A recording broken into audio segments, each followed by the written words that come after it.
Breaking news, Ryan Garcia kasado na ang laban kay Rokia Anpo sa December 30. Ito ang muling pagbabalik ni Ryan Garcia sa ibabaw ng ring. Pero ito isang exhibition lang dahil hindi pa pwedeng lumaban si Ryan Garcia sa professional dahil suspendido siya ng 1 taon. Matapos magpositibo sa performance enhancing drug test nung laban niya kay Devin Haney. Sa ngayon pwedeng lumaban si Ryan Garcia sa isang exhibition habang siya ay suspended pa sa professional. Magandang activity ito para kay Ryan Garcia para hindi mabakante ng 1 taon. Paraan na rin ito upang mapaghandaan ni Ryan Garcia ang muling pagbabalik sa professional.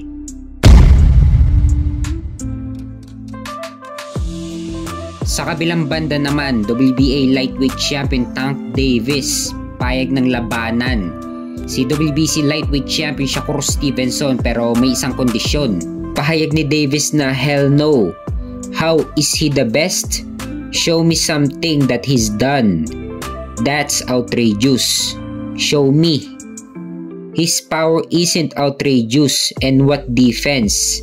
He just jumps back. You never see him slip any punches. You never see that.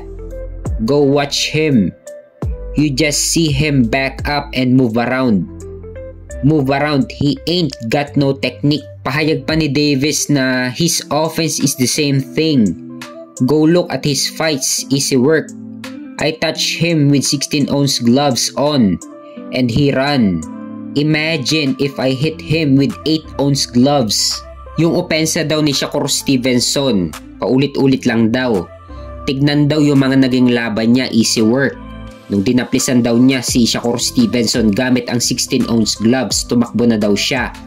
Paano pa kaya kung tinamaan niya si Shakur Stevenson gamit ang 8-ounce na gloves? So yan yung mga berada ni Tank Davis kay Shakur Stevenson. So ito naman yung nag-iisang kondisyon ni Tank Davis para labanan niya si Shakur Stevenson. Tell him to rematch Edwin De Los Santos, and if he beats him, we can get it on. I guarantee you. He won't fight that guy again. I guarantee it. So ang hinihingi ni Tank Davis ay bigyan dapat ni Shakur Stevenson ng rematch si Edwin De Los Santos. Ngayon kung matalo ulit ni Shakur Stevenson si Edwin De Los Santos, papayag na daw si Tank Davis na labanan si Shakur Stevenson. Pero ginagarantiyan ni Tank Davis na hindi na daw ulit lalabanan ni Shakur Stevenson si Edwin De Los Santos. So kapag boring ka talaga lumaban, wala talaga magkaka-interest na lumaban sa'yo.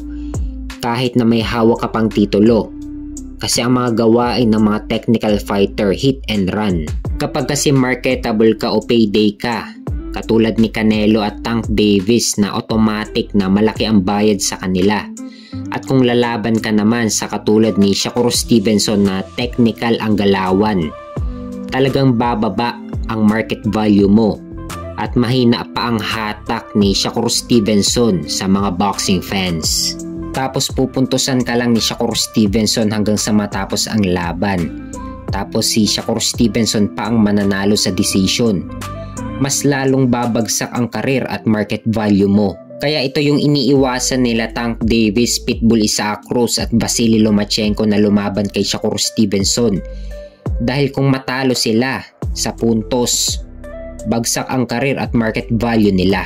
Yung pagiging marketable ni Tank Davis mawawala yan kung matalo siya kay Shakur Stevenson. Mas okay pang kalaban yung fighter na kahit walang titulo na hawak, pero in-fighter kung lumaban.